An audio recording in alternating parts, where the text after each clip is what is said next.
Hey everybody, and welcome to Global Badass Goddess Podcast for 2020.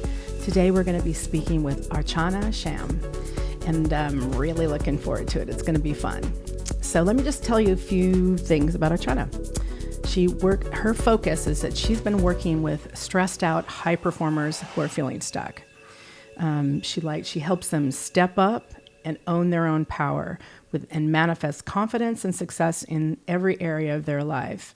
She's an intuitive catalyst, a sacred space creator, a Usui Reiki Master, a Shaman, a fire alchemist, crystal keeper, master energy transmitter, and evangelist for organic living. Her healing approach is unique and personalized for each client. So welcome, Archanaa, to our podcast.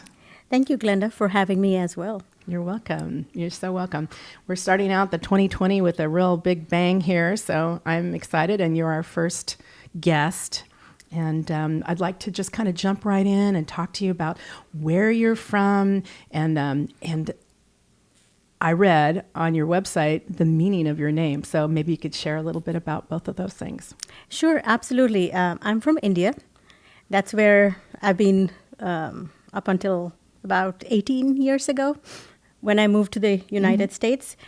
So all my education and everything else has been in India, and I primarily came here for work. And along the way, the intuition piece also kicked in. But going back to the name, it has an interesting story by itself. Did your mom give this to you, or your dad? I chose it. Oh, you did? Oh my! That's right. So when I was 5 years old, my mom says I came home crying from school one day because the original birth name that I had been given was not something people were pronouncing right at all. So if you thought Archanaa was hard enough, the other one was actually even harder. It's a very small name, but it can be mispronounced easily, and people used to make a lot of fun because it meant different things in different languages. So of course, why wouldn't you, have at it? Okay. So I came back one day, and she tells me how I was really upset about my name and I wanted to change my name. So she gave me 3 options, and Archanaa was one of them, and that's what I selected. And what this name means is it's an offering in a place of worship. And I've never really thought about it that much before, but a couple years ago, it all kind of really started making sense and coming together, because many times in the past, people would say, hey, why don't you change your name or shorten it or do something? And I was like, no, not really, And then when I started doing the intuitive work, and I started working with the sacred space and bringing all these different offerings together, the meaning of my name got more significant, because think about an offering in a place of worship, and that's what I'm facilitating at many levels as I play the role of a bridge for the people from where they are to where they want to go. So it is a pathway. It is an offering. Yeah, that's amazing. Well, and when did this happen for you, though? Like, have you always known that you were intuitive, or did it just something happen one day and you went, I'm going to start this path, So how did that happen for you? So growing up, like a lot of other intuitives as well, I always felt different. I felt odd. I just knew I was not fitting into the definition of normal. Yeah. But I come from a very conservative, very traditional upbringing, and I did not have, a place or a lot of people to talk to, because everybody else just felt nice and normal, and it was just me feeling odd out there. Yeah. So it wasn't very helpful. And so I tried to fit into the normal piece. I went through normal education, the normal career, everything I was trying, but it only went so far. So when I started seeing how a lot of my friends and family were going through a lot of health issues, some of them would recover so quickly, and some of them, it would start with something so small, and then it would be a downhill after that. Oh, interesting. I saw that, and then I saw my own mom go through so many health issues for 10, 12 years before she passed away. And then I had my own share of health issues coming along, and it was almost like a moment where I felt like history was repeating itself. Yeah. So it was a huge wake-up call for me, because I have avoided prescriptions. I have avoided surgeries in the past. Let's just say for whatever little pieces of intuition were up and running, I was just guided to just maybe come back. So, but then the wake-up calls got louder, and I knew that if we could only give the body a chance to heal, it would heal. So it kind of really ignited my quest for what is really out there that I can try other than the traditional approach. Yeah. So was the voice, that inner voice of yours, was that like telling you, okay, we need to pay attention here? And then, tell us how that process happened for you. Like, is it like a voice in your head? Is it like a feeling? Is it like what? Absolutely. I say that the body never lies, right? So when health issues start popping up, I talk about it like a gopher game. We just go bam, bam, bam, and then it pops another place and it pops another place till we really start paying attention. So something very similar was going on for me, and I was trying a few other different things, but nothing was really working. And then I was guided to a particular person that was offering free sessions at that time, and then she later became my teacher. But it was almost like, when the student is ready, the teacher will show up, absolutely. right? And I knew there was always something going on. I mean, I've been with crystals almost all my life. I mean, I call them my buddies, right? So I knew there was something going on between me and crystals all my life. They would just show up, and then I'd be like, oh, what am I supposed to do here? What am I supposed to do with you? And then I would learn. Right? And that's how they taught me. And I studied numerology. I studied Vastu, which is similar to the feng shui back in India. And I studied numerology. I was digging into graphology. And I was doing all these different things, trying to see where can I get some clues on what can I do better and what can I do to help the body heal. Yeah. So it was this moment where I had this session with my teacher-to-be, and that was on the phone. It completely transformed my life. I mean, I could feel a shift just on the phone, and that was the moment that something in me said, if I could learn how to do this, I could change so many lives because I can do it over phone, which means I'm not limited. Yeah. By where I am. And how did that come into a business for you? There was so much, because I know that you were married and had a child, and that kind of like takes you in a right path, right? Or a left turn, I should say. I would say a roller coaster, but okay. So just to give a little more background here, my education has been finance and accounting, but my career has been in IT. And then everything everywhere was a roller coaster at many levels because there were challenges going on everywhere. Yeah. So it was easy for me to feel depressed. It was easy for me to want to look for something that would give me peace. It was easy. Like, I was always like, what can I do to come out of these situations? Because no matter what I do, where I go, things are just not working, right? So when the intuitive piece came into play, it really gave me that pillar of confidence, or the sign of hope, or I call it my sanity. So that was what brought in a huge balance for me. And in the middle of all the chaos that I was going through, there was something I could lean on. I was going to, that was the exact word I was going to use. It seemed like that was something that you can just lean into. Right. So with your experiences, what would you say and share with other women, humans in general, but what would you say to, like, how do you follow your own intuition? Like, what can you do to listen, and understand yourself on a deeper level? What's your thoughts on that? Yeah, that's been quite a bit of my own journey, I would say. And a lot of the time, it's just been sometimes just stopping and just getting aware, right? What is it that my intuition is trying to say? Because it's so easy to shut it down. Yeah. And I see that happening with my clients, with my people around me all the time, because the intuition is constantly like knocking at the door.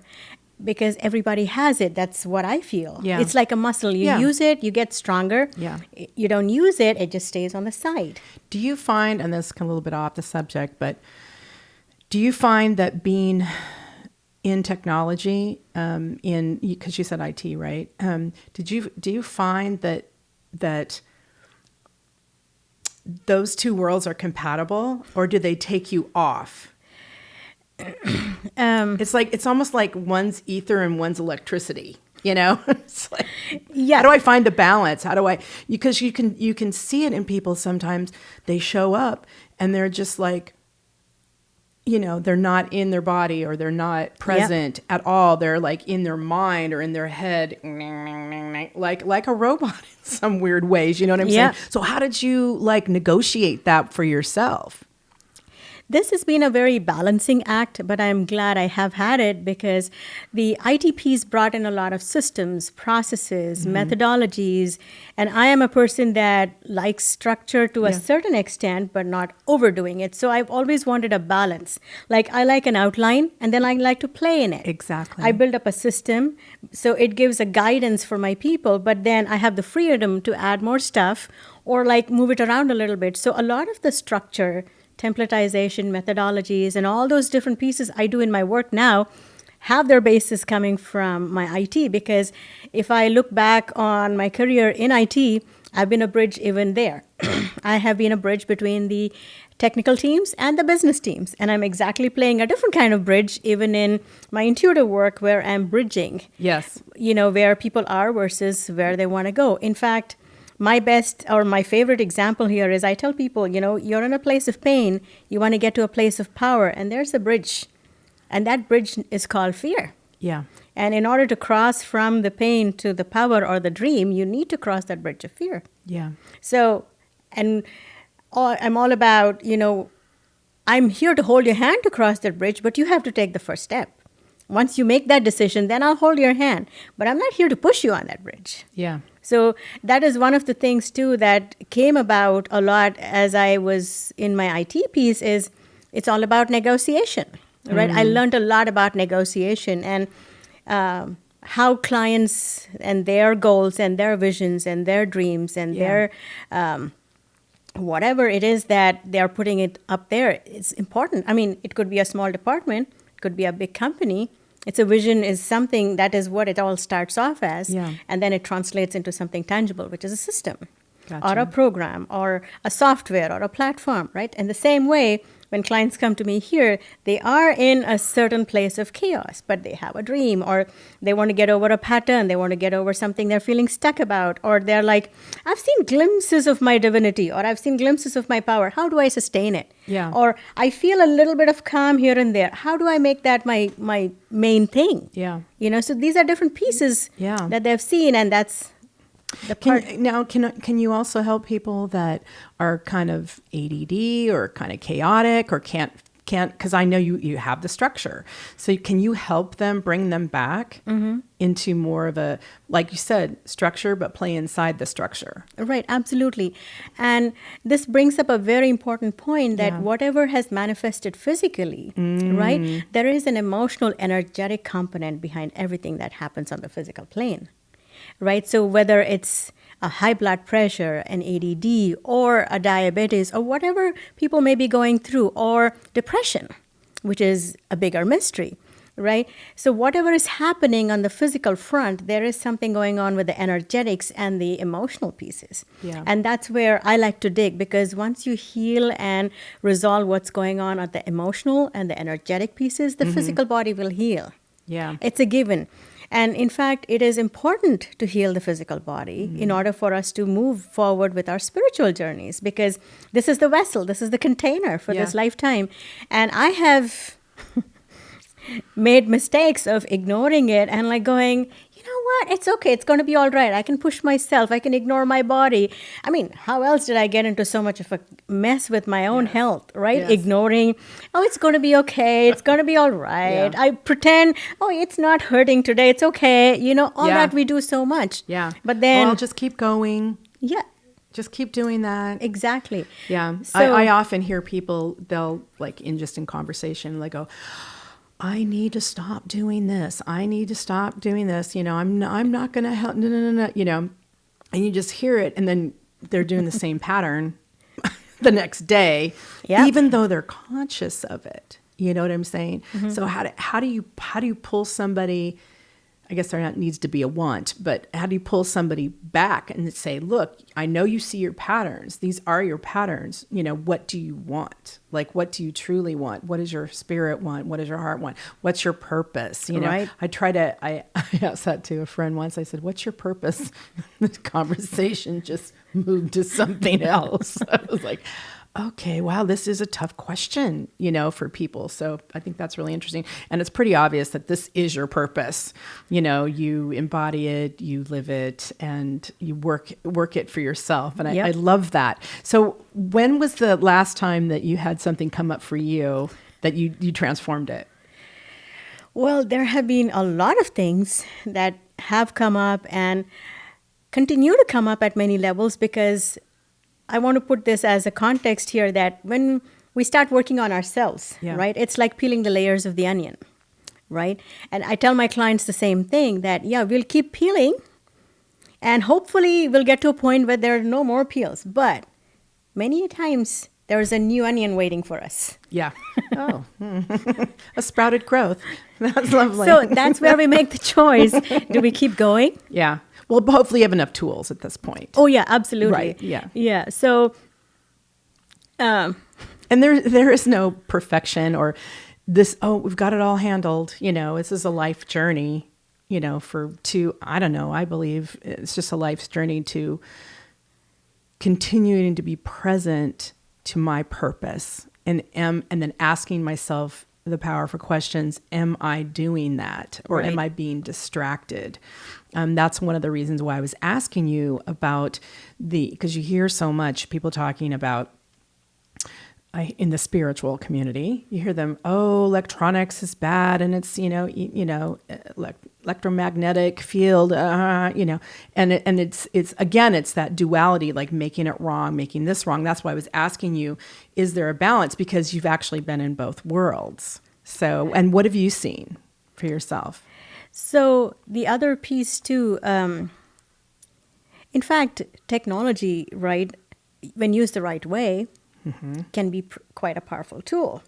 But if you let it take over, then you become a puppet in its hands, right? Yeah. So either way, I call it a double-edged sword, because I've seen technology in many different ways, except that I didn't do much of a programming, but I've seen technology in all its different ways, implemented all kinds of programs and everything else. In fact, you brought up a great point on EMF, right? So when I do work on the sacred space, or I also do work with homes and land and all that, and I pick up a lot of EMF, both for people and for the space, right? So that's when I do make some recommendations for people on, I understand you cannot live without technology, but when you go to sleep, keep your cell phones at least 5 feet away from your bed so you're not constantly getting, bombarded by the radiation.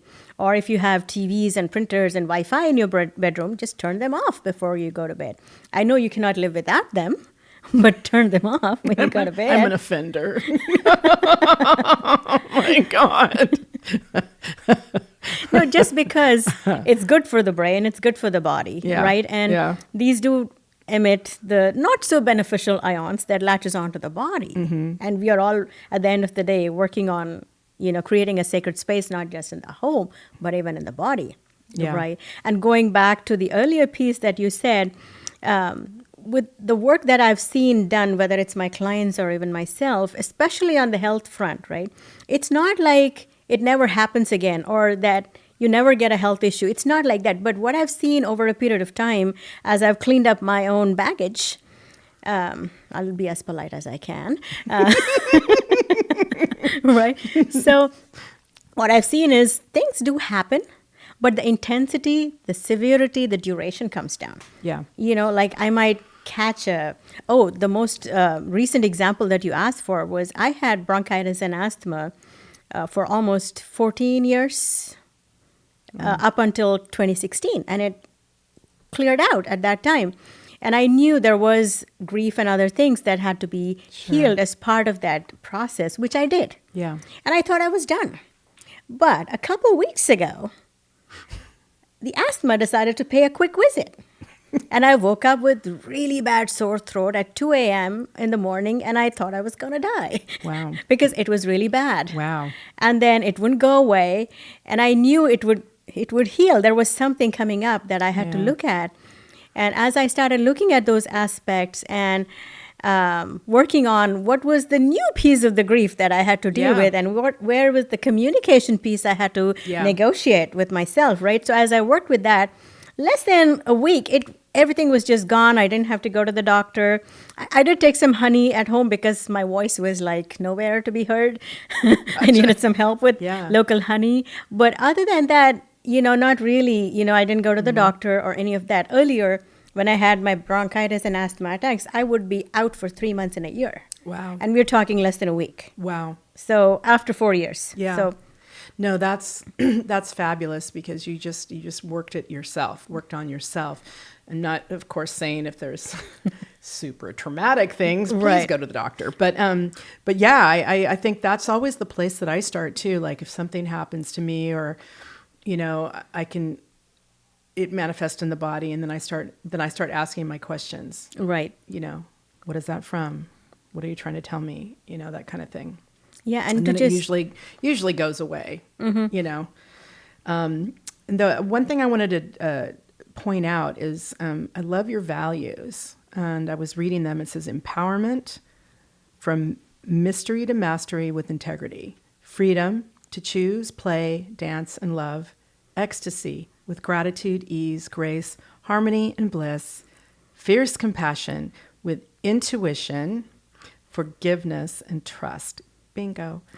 Authentic connection with awareness, clarity, and turbulence. And I want to say presence, being present. I think I'm going to add that. But take it. I'm adding it. But no, I just really love that that's, your values and what you're standing for in your work and who you're being in life. And I just really love that. And I know that of future, you and I have planned on doing some, maybe some classes or whatever for people if they need support or whatever, just to step into their own empowerment and their own choices. Because it's not an easy thing. You can't do it alone. You have to do the work, some of the work alone, but you can't do it by yourself all the time. So I really love that. And so what makes your interaction with each of your clients unique? Like, what is that? Great question. So when I talk about from mystery to mastery, right? So that's where the approach becomes very unique for two reasons. One is I'm all about how do I get my clients out the door sooner than later. So that itself is very differentiating, because I'm not about how many years are we going to work together, right? I mean, how soon can I get you out the door? So that itself is the first step. And most people, when I share that on the discovery session, they go, oh, okay. It's a little bit of a surprise, but they like it, of course, because I'm like, okay, let's get results, right? So that's one piece. And second is I look at the mastery from the overall perspective. We're looking at physical body, emotional body, energy body, and even mindset, environment. I bring all these different elements together because everything has a role to play in our healing journey and everything else too, right? So let's take environment, for example. Most people that have been on a personal journey for so long forget about how important the energy of the environment is. Yeah. So the way I like to remind people is it's like, you take a shower and then go back to a mud bath. Take a shower, go back to a mud bath. But if your environment is not clean and strong and supportive, no matter how far you've gone, you can only go so far. True. But when the environment is cleaned up, and it's supportive and it has positive vibration, it'll push you forward, it'll sustain your progress, and it'll take you to levels you never thought was possible. Right. And I've seen that happen even with myself. Yeah. Like when I moved from Fremont to San Ramon, oh my goodness, my world just turned around and I was like, I've been doing this thing for so many years. All of a sudden, my world has changed so much for the better. What just happened? Oh, environment. Yeah. Even down to like keeping it clean too, or having things orderly and certain. Yeah, I agree with everything, that. Because I think so too. Physical clutter is a manifestation of energetic clutter, right? So environment is just one, and even physical body for that matter, right? I mean, a lot of people ignore their physical body as long as they possibly can. Yeah. But I'm all about, no, you need it on board because you can only go so far. You want to go at rocket speed because that's where your energy body will take you. Yeah. But if the car, so-called car called the body, is not up for the fuel, Yep. not going anywhere. There you have it. And then, I have this favorite graph that I show for my clients, and they totally get it. Like, the energy body just will go woof like that, right? It's like take off. And then the emotional body is another nice roller coaster. It goes up and down in a wave. Some days it's up, some days it's down. And then the body is like, I'll think about it. Maybe not today, maybe tomorrow, maybe not today. So it's like, and then finally maybe start walking. So that's literally how the body picks up. Amazing. Right? But once you get it on board and they start talking to each other, Yeah. then the mastery piece starts coming in. That harmony, that balance, and being able to, I think what I love about your work too is that you're allowing people to explore and discover themselves and to embrace themselves in such a way that they can have tools for life. Exactly. And I think that's true empowerment. Right, yeah, right. That's and true I also empowerment. bring in a lot of mindset work as well, because Okay. fears and patterns and Sure. beliefs are all over town. And things that you don't even know they're there, But there's so much work to do with all that anyway. But Right. well, I think we're coming to our time, but I have a couple last questions for you. And one is, which we talked earlier about, was I wanted to know, who's your inspiration? Who's your inspirational goddess? Great. For me, the primary piece or the primary source of inspiration when I think of the goddess, it's always the divine feminine, right? For me, I draw inspiration from many cultures, many religions. I'm not, stuck to anyone. Yes, I come from a very traditional upbringing, but I've gone very far from being religious to more spiritual. And for Yes. me, it has been the concept of oneness, right? Yes. I look at all the religions and all the different divine forces as a common source. So when I look at it that way, there have been so many goddesses I've been very drawn to all over. Like, for example, Kuan Yin, the goddess of compassion, one of the key drivers for my values comes from there, right? And then I have a very deep connection with the goddess Isis from Egypt. In fact, I've been initiated into a few different systems through her as well.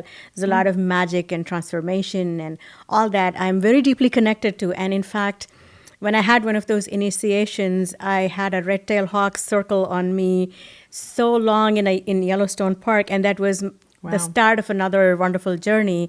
And when I see the red-tailed hawks a lot, Yeah. and every time I see that Power animal. yeah, it's one of my spirit animals. It connects me with Isis. And another goddess that I'm very, very drawn to, in fact, I channel in my work, is Shakti. For me, Shakti is the combination of the divine feminine and the sacred masculine. Yeah. Because that is what you want to embody. And every one of us has both. Absolutely. It just needs to be tapped into and unleashed and really harmonized. Yeah. Because sometimes we need them separately, sometimes we need them together. That's right. And they're both in there. So That's right. there's a very primordial force that comes through when I channel Shakti. So that's another one that I am very, very drawn to. And there are, of course, a lot of others too.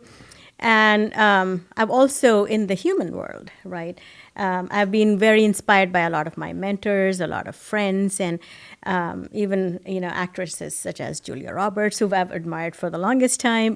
There's so many people I look up to because, as we talked about too, it's that inner essence that shows when it radiates. That's what I'm looking for when I'm looking at somebody to inspire me. That's right. And I'm always like in awe. It's more like, oh, what a possibility, right? Right. That's how I look at it when I look at somebody and I'm admiring something. It's like, wow. Yeah. It's like, Yeah. what a place to be in. It's that awe. Exactly. that just like gets my attention. So Well, I've often heard that when you see something in someone, that's what you have inside of you. You just need to activate it. yep, goddess activations. Here we come. Exactly. Okay, so for the last question, what would you like to leave people with? Well, the most important thing that when I look back on my own journey, it's been about empowerment, right? It's like stepping up and owning my power. Yeah. And I've gone from, feeling like a victim, somebody else making my decision all the time, feeling like a doormat, to being a rebel, trying to fight it out, and then really stepping up and owning to it. And it's a journey. Yeah. And, it's not like I had a magic wand or pixie dust when I started. And I went through the tunnel. It was hell, right? And as I've come out of it and I see that, okay, there is a possibility.